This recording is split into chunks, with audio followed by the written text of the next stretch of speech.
Se você ainda não sabe analisar se um fundo que você tem interesse, se vale a pena ou não comprar, assista esse vídeo que hoje você vai aprender. Mas antes, se esse tipo de conteúdo lhe interessa, se inscreva nesse canal, curta os vídeos, acompanhe meus vídeos que você vai aprender sobre investimentos de forma gratuita. Existem várias formas de fazer uma análise sobre fundo imobiliário. Eu vou mostrar para vocês a que muitos investidores utilizam e a que eu costumo utilizar também. A gente geralmente começa por uma análise superficial do fundo imobiliário e depois a gente vai para uma análise mais detalhada. E hoje, como exemplo, a gente vai analisar o XP-LG11. Para fazer uma análise superficial do fundo imobiliário que a gente tem interesse de comprar, a gente utiliza sites de análise de fundo imobiliários. Existem vários na internet que a gente encontra. Eu costumo usar esse site aqui chamado de MundoFi. E aqui já tem algumas informações importantes para a gente analisar. Primeira coisa, ele é um fundo de investidores em geral. Isso você tem que se atentar quando for analisar um fundo, porque existe para investidores em geral e existe para investidores qualificados. Para a gente que é pequeno investidor, a gente só pode investir em fundos que são para investidores em geral, porque para investidor qualificado, são investidores que têm um patrimônio acima de 10 milhões de reais. Então, se você investe num fundo que é para investidor qualificado, a Receita Federal depois vai querer saber onde estão os seus 10 milhões de reais. Você pode se complicar com a Receita Federal. Então ele fala que esse fundo tem como objetivo auferir ganhos pela aquisição e exploração comercial de empreendimentos preponderantemente na área de logística e industrial. Então a gente já sabe que é um fundo de galpões logísticos, mas ele pode investir também na parte industrial. Aqui fala as taxas dos fundos imobiliários. A taxa de administração é de 0,75% ao ano e tem uma taxa de performance de 20% ao que exceder o benchmark. O benchmark é o que? É isso aqui, ó. É o IPCA mais 6% ao ano. Então, se os rendimentos do fundo durante o ano for maior do que o IPCA mais 6%, o gestor ele vai ser remunerado 20% acima do que exceder o benchmark, que é o IPCA mais 6% ao ano. Isso tem uma vantagem e uma desvantagem. A desvantagem é que esse valor das taxas vai sair dos rendimentos, então você vai receber um pouco menos. Mas você não tem que pagar nenhuma taxa. Isso já é descontado automaticamente nos rendimentos. A vantagem é que o gestor vai fazer o possível para bater essa marca aqui de IPCA mais 6% ao ano. Eu particularmente prefiro fundos que não têm essa taxa de performance. Então a gente desce aqui mais para baixo do site, ele já tem outras informações que a gente pode obter. Então aqui nós temos o último rendimento, que foi de 60 centavos, o dividend yield médio, que é de 0,48% ao mês durante os 12 meses, e ele está aqui com uma rentabilidade acumulada negativa de 5,88%. Isso porque durante esses últimos 12 meses teve uma crise, essa crise sanitária, que derrubou bastante a bolsa de valores, tanto as ações quanto os fundos imobiliários. Mas quem está investindo a longo prazo, já vem investindo, comprando todos os meses a cota, como tem essas oscilações, a pessoa pode ter comprado um pouco mais barato. Eu, por exemplo, estou com uma rentabilidade acumulada nesse fundo imobiliário de 13% positivo. Então isso não significa que esse fundo está dando prejuízo.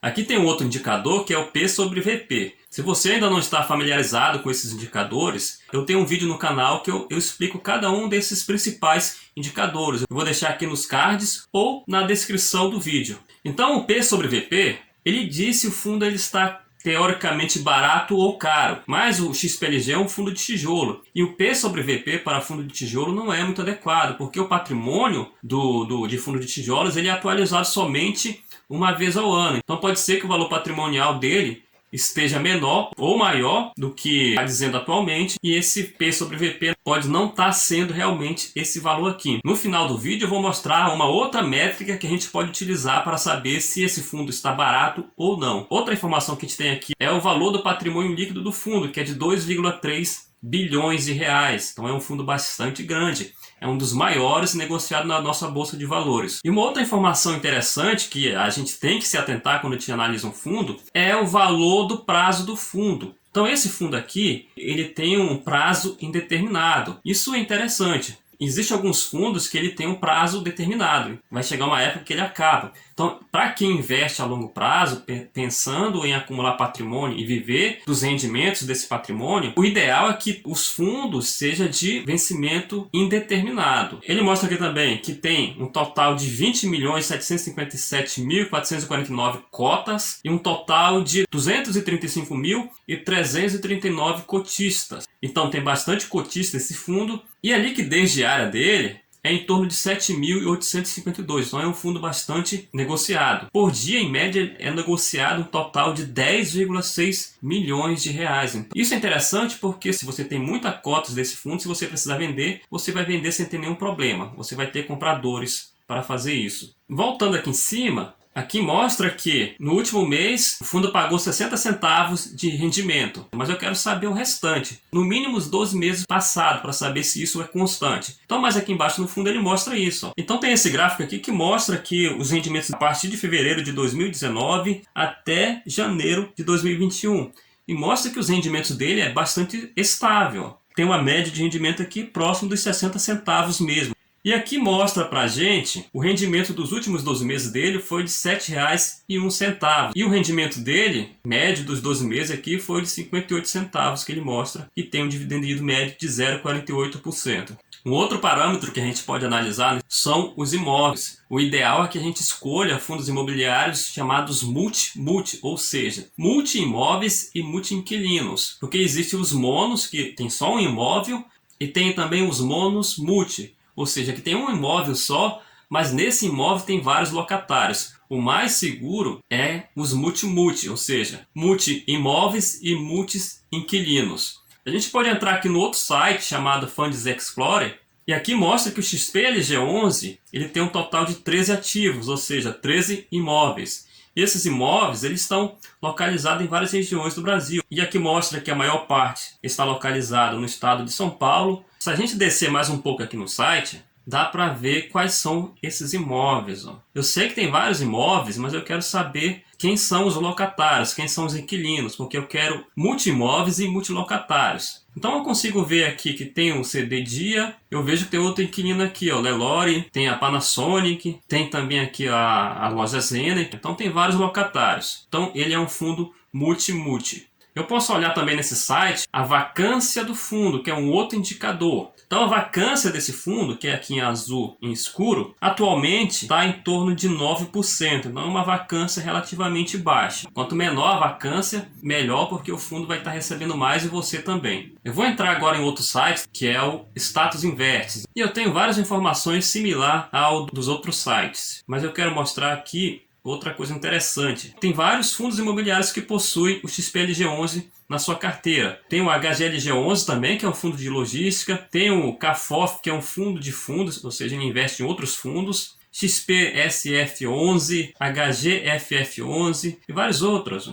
Então tem vários fundos imobiliários que investem também nesse fundo. Tem diversos fundos aqui. Então isso indica que o XPLG11 é um bom fundo, porque tem vários outros fundos imobiliários também que investem no XPLG11. Então a gente acabou de fazer a análise mais superficial, usando esses sites de análise de fundos imobiliários, e agora a gente pode fazer uma análise mais detalhada. E a gente encontra essas informações no site de relacionamento do investidor do fundo. Então a gente entra aqui no site de relacionamento do fundo, a gente precisa analisar o regulamento do fundo, quais são as regras, quais são os objetivos, o que ele pode e o que ele não pode fazer. A gente pode baixar aqui o PDF do regulamento, a gente vai analisar realmente aqui o prazo de duração do fundo, fala que o prazo de duração do fundo é indeterminado, a gente confirma se realmente é para investidor em geral. Aqui no regulamento fala, o fundo destina-se para investidores em geral, então o que? A gente analisa os objetivos do fundo, então começa, o fundo tem por objetivo a obtenção de renda por meio de investimentos de ao menos de 2/3 do patrimônio líquido direto ou indiretamente na exploração comercial de empreendimentos preponderantemente na área logística ou industrial. A gente já viu isso também lá no site, mas ele detalha mais isso, você pode pegar mais informações aqui. No fundo ele fala também que ele poderá realizar investimentos nos seguintes ativos, além dos imóveis: ações, debêntures, bônus de subscrição, seus cupons, direitos recebidos e vários outros tipos de ativos.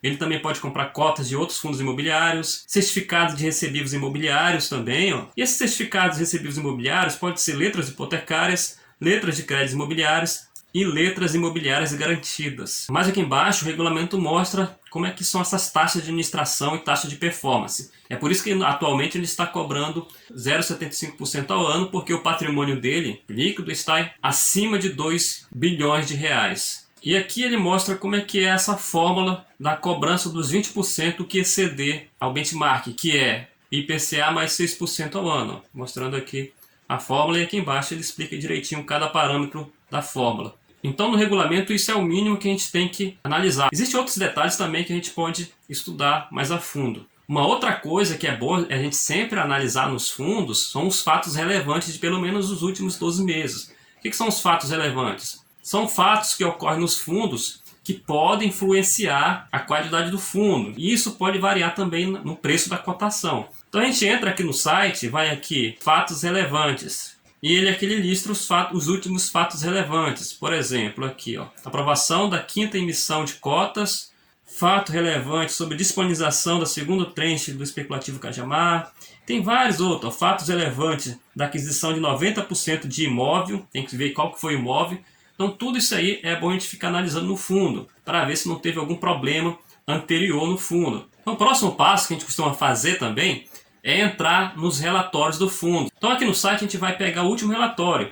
Abrindo o PDF, a gente já tem aqui, em primeiro, o comentário do gestor. Ele vai fazer alguns comentários sobre o que está acontecendo com o fundo, quais os movimentos que eles fizeram. Então, descendo, ele tem aqui as informações da distribuição dos rendimentos. Em dezembro, ele recebeu um total de R$ 17.023.789 reais. E esse total, mais de 12 milhões, veio da receita de locação dos imóveis. Mais de 4 milhões veio de receita de outros fundos imobiliários que ele possui na sua carteira. E 146 mil veio de receitas com papéis que ele tem de LCI e renda fixa. Mostra aqui também as despesas do fundo, que foi de mais de 2 milhões. E essas despesas ele detalha aqui. E sobrou aqui um total de R$ 14.900.522 reais. Desses 14 milhões, ele distribuiu R$ 12.454.669 reais com cotista, que equivale a 60 centavos por cota. Se a gente descer mais um pouco aqui no relatório, a gente vai ter a evolução do valor da cota e o volume médio diário de negociação. Então o que significa? Em azul mais escuro é o valor de mercado da cota, em azul mais claro é o valor patrimonial da cota. Então isso mostra que, na maioria do tempo que esse fundo existe, ele está sendo sempre negociado acima do valor patrimonial. Isso pode ser por várias razões. Uma delas pode ser que o mercado esteja acreditando que esse fundo, no futuro, ele vai pagar mais do que ele está pagando no momento de rendimentos. Descendo mais um pouco aqui, a gente vai ter o portfólio do fundo. O que tem no fundo imobiliário? 89% do patrimônio líquido do fundo está alocado em imóveis, 8% em aplicações financeiras e 3% está alocado em cotas de outros fundos imobiliários. E esse outro gráfico aqui mostra a tipologia dos contratos. Ó. Então, 61% dos contratos é contrato atípico e 39% é contrato típico. Qual é a diferença entre contrato atípico e típico? No contrato típico, o aluguel é negociado fechado pelo prazo aí de 60 meses, ou seja, 5 anos, e ajustado anualmente pelo IGPM, com uma multa de rescisão variando aí de 3 a 6 meses dos aluguéis mensais. Já no contrato atípico, o prazo de vencimento desse contrato geralmente é de 10 ou mais anos de duração. Além de ele ter uma multa rescisória equivalente a todos os períodos restantes do contrato. Descendo mais, nós temos aqui o portfólio mostrando quem são os locatários. Esse outro gráfico aqui mostra o setor de atuação dos locatários. 39% é de comércios varejistas. 14% é especulativo, ou seja, está em desenvolvimento ainda. 13% é para material de construção. 8% para comércio e distribuição de alimentos. 5% é de logística. Descendo mais aqui, é importante olhar também como que é feito a correção dos contratos com os inquilinos. Então a maioria, 57% é ajustada, baseado no PCA, e 39% no IGPM. Mas aqui embaixo, outra coisa interessante para olhar são os vencimentos dos contratos do fundo. Em 2021 não tem nenhum contrato vencendo. Em 2022, 20% vão vencer e 79% dos contratos têm um vencimento a partir de 2023. Então, os contratos desse fundo eles são bem longos. E essa tabela aqui mostra o detalhamento dos contratos. Mostra, por exemplo, aqui a Lelore, Merlin. O tipo do contrato é atípico. E o vencimento do contrato é em fevereiro de 2036, então é um contrato bem longo. É bom a gente sempre olhar aqui esses prazos desses contratos. Ele tem as fotos dos seus ativos, ó. Tem aqui também o CD da Renner, CD da Via Varejo. Tem outros aqui também, ó. E os próximos aqui são os que estão em desenvolvimento, que são o Centro de Distribuição Lelore Merlin, e outro é o Centro Logístico Especulativo de Cajamal. Também é um galpão bastante grande. E a gente já fez várias análises e tudo indica que esse fundo é bom. Então, se você gostou do fundo, se ele está dentro dos seus critérios de análise, ainda resta a gente saber se o valor da cota que está sendo negociada no mercado está caro ou se está barato para a gente, se está no limite do nosso preço para comprar. Então, eu utilizo o método baseado no modelo de Gordon. Eu tenho um vídeo onde eu explico com mais detalhes como é que eu faço esse cálculo. Primeira coisa que eu tenho que saber são os rendimentos dos últimos 12 meses, que foi de R$ 7,01, e a rentabilidade que eu espero, eu comparo com os títulos do IPCA+. Então ele tem que pagar para mim mais do que um título do IPCA paga, porque senão eu vou investir num Tesouro IPCA+. Então no momento o Tesouro IPCA+, maior duração, está pagando a inflação mais 3,74% ao ano de rentabilidade. Eu quero uma rentabilidade maior. E essa rentabilidade maior é meu prêmio, e a gente utiliza de 2 a 3% a mais. Então eu já tenho todos os valores, então eu preencho aqui na fórmula. Então o preço máximo que eu posso pagar é de R$ 122,12. Então se eu quisesse comprar esse fundo, eu poderia comprar porque ele está sendo negociado abaixo do meu preço limite de compra. Então você viu aqui que existem vários parâmetros de análise. Não é tão complicado, basta você ler um pouco mais, mas vale a pena para você comprar um bom fundo imobiliário. Então eu agradeço a você que ficou até o final desse vídeo. É muito importante para mim, se você gostou, que você deixe seu like. Se você tiver dúvida também, deixe seu comentário que eu vou tirar. E a gente se vê no próximo vídeo. Tchau, tchau!